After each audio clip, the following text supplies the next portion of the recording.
podemos elencar aqui as doenças mais comuns que você tem recebido no seu consultório, que vem da questão relacionada ao mau uso da visão. Quais são as doenças que você tem mais visto, assim, tratado? Na verdade, a gente para tornar essa pergunta um pouco mais completa, eu preciso colocar não só as que são geradas pelo mau uso, mas pela má forma de viver do ser humano. Ah, boa, tá? boa. Então, isso precisa ser um pouco mais completo. Por quê? Quando a gente fala em adoecimento, você tem uma série de origens, a gente chama isso de etiopatogenia em medicina, ou seja, origem de doença, e em todas as especialidades isso vai se manifestar de alguma forma. Na oftalmo não é diferente. Tem aquilo que é gerado pela fadiga, tem aquilo que é gerado pelo estresse, tem aquilo que é gerado pela má alimentação, tem aquilo que é gerado por todos os fatores, da mesma forma que nas outras especialidades. Então, vamos começar com coisas simples, por exemplo. Quando a gente era criança, eventualmente, em algum momento, a gente tinha um tersol. Sim. O tersol, ele é gerado pelo aumento da oleosidade de uma determinada região. A gente chama isso em medicina de patologias estafilocócicas. Então, é uma bactéria chamada estafilococcus que vive na nossa pele e que, quando a oleosidade de uma região aumenta, ela passa a se tornar patogênica e ataca aquela região. Isso é o mecanismo da acne, isso é o mecanismo da rosácea, isso é o mecanismo do tersol, isso é o mecanismo de um abscesso, isso é o mecanismo de um furúnculo. Sabe como é que minha avó tratava isso aí?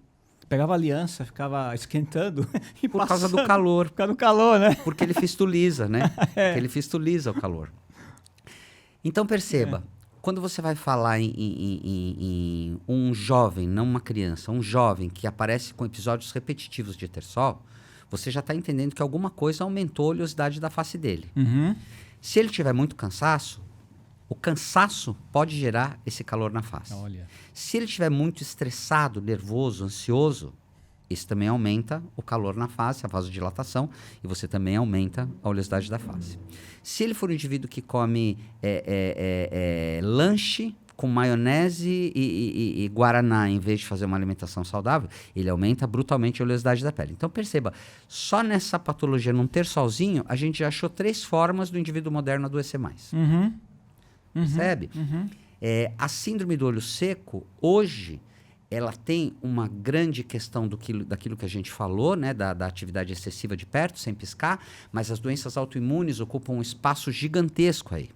E as doenças autoimunes, hoje em dia, elas estão muito mais presentes. Por quê? Porque todas elas têm um forte componente emocional relacionado a elas. Então, isso também vai gerar uma síndrome de olho seco maior. Então, quando a gente vai observar todas essas coisas, então eu posso falar, eu noto aumento nas patologias de pálpebra, como por exemplo o tersol, as conjuntivites alérgicas por causa da poluição brutal que a gente vive em São Paulo, a baixa umidade do ar, então isso aumentou brutalmente. As patologias musculares dos olhos, a gente já desenvolveu esse tema sobre esforço muscular excessivo, então isso tem aparecido muito mais no consultório no nosso dia a dia. Glaucoma e degeneração macular, que são doenças de caráter degenerativo numa idade avançada, aumentaram brutalmente, mas aumentaram também pelo aumento da incidência da patologia emocional no idoso, da mesma forma que o Alzheimer hoje aparece. O que é o glaucoma? Pode explicar pra gente aqui um pouco sobre o que é o glaucoma? O glaucoma é uma doença degenerativa do nervo óptico. Tá? A gente, no passado, achava que isso estava ligado exclusivamente à questão da pressão ocular. Então, a pressão aumenta, ela comprime o nervo óptico e ele acaba perdendo fibras nervosas. Vai desgastando e não tem como recuperar. Desgastando e não tem como recuperar. O que desgastou, não recupera. Só que, num determinado momento, a gente começou a observar que a pressão ocular não era um fator confiável. Por quê? Porque a gente dizia que a pressão normal era de 10 a 20, de uma forma geral. Pessoas com 25 não tinham glaucoma, outros com 15 tinham glaucoma. Então, tinha alguma coisa de errado nesse conceito. Então, a gente entendeu... imagine que você tem uma daquelas bolas de capotão de couro, certo? Ok? Imagine que um dos corinhos está flácido lá e só aparece aquela membrana embaixo. Se você injetar ar, aonde que vai se espalhar de forma mais brutal esse ar? Ali onde você tem o gomo mais flexível, não é verdade? Sim.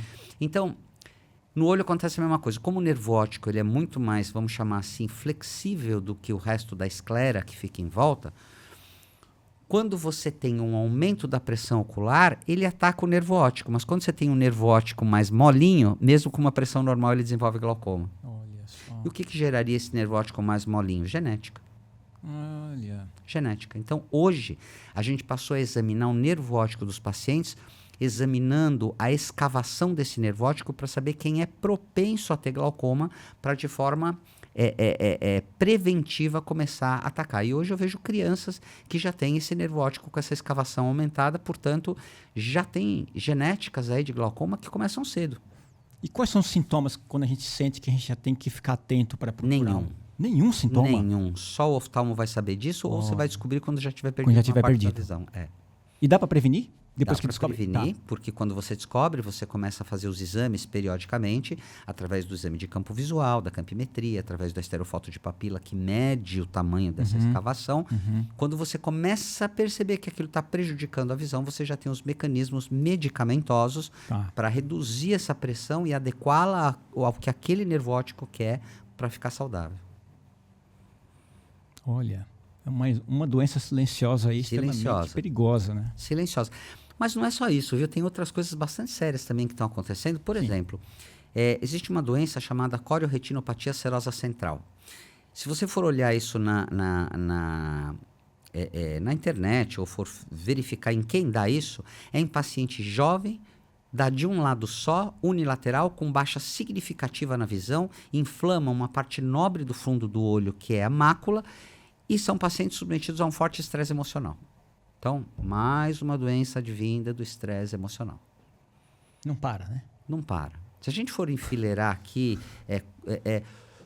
toda a oftalmologia hoje é influenciada pelo que se come de errado hoje, é influenciada pelo que se fadiga demais, Exato. é influenciada pelo estresse emocional de cada um. Então, o olho ele é suscetível a todas as mudanças sociais que o ser humano produziu nos últimos tempos, para pior.